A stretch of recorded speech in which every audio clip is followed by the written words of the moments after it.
2학기 개학이 본격화되고 등교 인원이 늘어난 와중에 학원 학교 감염 사례가 속속 나오고 있습니다. 어제에 이어 감염 경로 미확인 비율이 연일 최고치를 기록해서 보건당국의 감염 차단에 비상이 걸린 게 아니냐는 우려가 큽니다. 취재기자 연결합니다. 정현우 기자. 네, 서울 은평구에 있는 한 학원 앞에 나와 있습니다. 네, 학교에서도 그렇고 학원에서도 그렇고 집단 감염이 계속 나오고 있다고요? 네, 그렇습니다. 제가 나와 있는 이곳 학원에서는 어제 추가로 5명이 확진 판정을 받아서 누적 감염이 20명까지 나왔습니다. 일단 학원 원생들은 초중 고교생들로 확인이 됐는데 거리두기나 마스크 착용 등은 잘 지켜졌던 것으로 확인됐습니다. 다만 보건소는 학원 건물 안에 있는 좁은 교실에서 계속해서 수업을 하면서 관련 감염이 번진 것으로 추정하고 있습니다. 이렇게 학원 관련 감염이 잇따르는 가운데 개학 뒤 학교 등 교육시설 집단 감염으로 분류된 사례가 여러 나오고 있습니다. 지난 2주 동안 나온 초중고교 집단 감염은 모두 16건인데 고등학교가 제일 많았습니다. 학교 안에서 감염된 사례가 60% 가까이 되지만 PC방 등 시설에서 외부 활동을 하면서 시작된 확진 사례도 많습니다.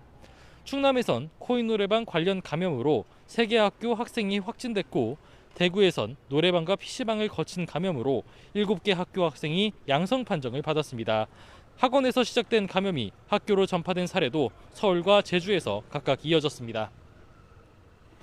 네, 감염 경로가 확인되지 않은 비율도 연일 최고치를 기록하고 있죠. 네, 그렇습니다. 어제까지 파악된 감염 경로 미확인 비율은 36.5%였는데 오늘은 0.2% 늘어난 36.7%를 기록했습니다. 연일 최대치를 갱신하고 있는 건데요. 이렇게 일상생활 속 감염 우려가 커지는 가운데 집단 감염 비율도 계속해서 나오고 있습니다. 서울 은평구 교회와 관련해선 어제 4명이 추가로 확진돼 28명이 양성 판정을 받았습니다.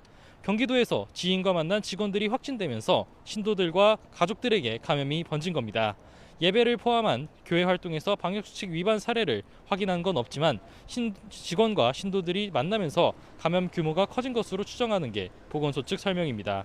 지난달 30일 종사자 1명이 확진 판정을 받은 서울 동대문구 수산시장에서 나온 확진자는 어제 3명이 늘어서 누적 확진이 46명까지 늘었습니다. 서울 서대문구 운동시설에선 확진자가 40명까지 더 나왔는데요. 앞서 역학조사에서 자연환기가 어려웠던 점과 비말 발생이 감염 원인으로 꼽혔습니다.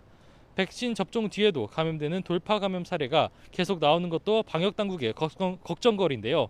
인천 남동구에 있는 재활병원에선 코호트 격리 중 나온 확진자 1명이 2차 접종까지 마쳤던 게 드러났습니다.